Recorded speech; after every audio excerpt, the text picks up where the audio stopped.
அனைவருக்கும் வணக்கம். Welcome to rams and four. நான் உங்கள் ராம். சாலை விபத்து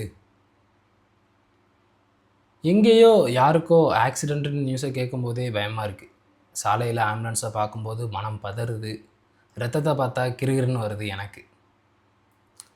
சாலை விபத்தில் உயிர் போகிறதுங்கிறதெல்லாம் மிகவும் மோசமான விஷயம்.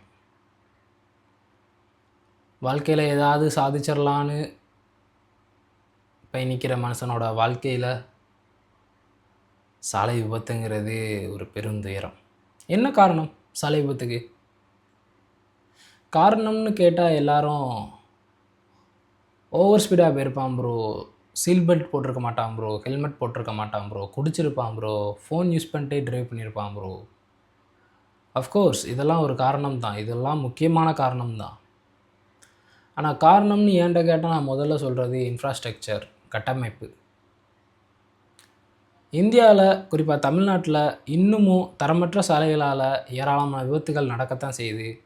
அந்த விபத்துகளில் நூற்றுக்கணக்கான மக்களோட உயிர் பறிபோகுது.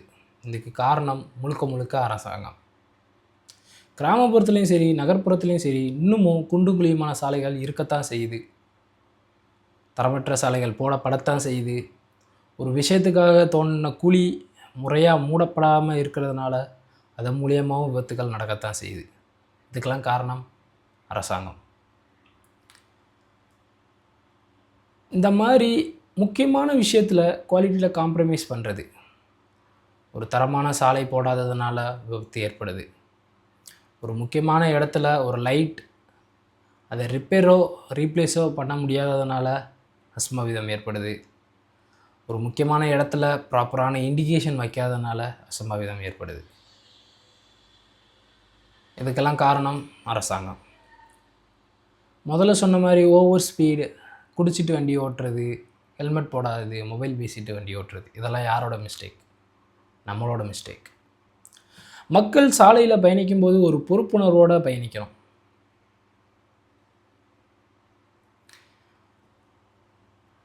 இப்போ நீங்கள் சாலையில் பயணிக்கிங்க, ஹெல்மெட் போடாமல் போய் ஒரு அசம்பாவிதம் ஏற்படுது, ஃபோன் பேசிட்டு வண்டி ஓட்டி போய் ஒரு அசம்பாவிதம் ஏற்படுது, குடிச்சிட்டு வண்டி ஓட்டிகிட்டு போய் ஒரு அசம்பாவிதம் ஏற்படுது. இந்த அசம்பாவிதத்தில் உங்களோட உயிர் பறிப்போச்சுன்னா நீங்கள் ஈஸியாக செத்துட்டு போயிடுவீங்க. உங்களை 20 வருஷம் கஷ்டப்பட்டு வளர்த்த உங்கள் அப்பா அம்மாவை அம்போன்னு விட்டுட்டு போகிறீங்க. உங்கள் பிள்ளைங்களை அனாதையாக்கிட்டு போகிறீங்க. உங்களை நம்பி வந்தவளை விதவையாக்கிட்டு போகிறீங்க. நீங்கள் ஈஸியாக செத்துட்டு போயிடுவீங்க. நீங்கள் செத்ததுக்கு பிறகு உங்கள் குடும்பம் நடுத்தெருவில் நிற்கும். இதுவே அந்த அசம்பாவிதத்தால் உங்கள் உயிருக்கு ஒன்றும் ஆகாமல் உங்களோட கையோ காலோ போச்சுன்னா அதை எண்ணி நீங்கள் லைஃப் லாங் ஃபீல் பண்ணிட்டே இருப்பீங்க. ஐயோ பையா போயிருக்கலாமே, ஐயோ ஹெல்மெட் போட்டு போயிருக்கலாமே, ஐயோ குடிக்காமல் வண்டி ஓட்டியிருக்கலாமேன்னு நீங்கள் ஃபீல் பண்ணி, அசம்பாவிதம் நடந்த பிறகு ஃபீல் பண்ணி ஒரு பிரயோஜனமும் இல்லை. ஸோ சொல்கிறேன், வண்டியில் போகிறவங்களும் சரி எதுக்கு வர்றவங்களாலும் சரி ஒரு பொறுப்புணர்வோடு வண்டியில் சாலையில் பயணித்தாலே பாதிக்கு பாதி ஆக்சிடெண்ட்ஸை நம்மளால் குறைக்க முடியும். இந்தியாவில் ஒரு வருஷத்துக்கு 1.5 லட்சம் பேர் சாலை விபத்தால் உயிரிழக்காங்க. சாலை விபத்துலேயே நம்பர் 1 மாநிலமாக தமிழ்நாடு இருக்குது இந்தியாவில். பொறுப்புணர்வோடு நம்ம சாலையில் பயணித்தாலே ஆக்சிடெண்ட்டை பாதிக்கு பாதி குறைச்சிடலாம். இதோட தரமான இன்ஃப்ராஸ்ட்ரக்சர், சாலை கட்டமைப்பு வசதிகளை ஏற்படுத்தினாலும் 60% விழுக்காடு 60 விழுக்காடு சாலை விபத்தை குறைச்சிடலாம். இதோட தொழில்நுட்பத்தோட உதவியோடு இந்த ரெண்டையுமே, இந்த பொறுப்புணர்ச்சி, தரமான சாலை கட்டமைப்பு, தொழில்நுட்பம், இந்த 3ஐயுமே வச்சு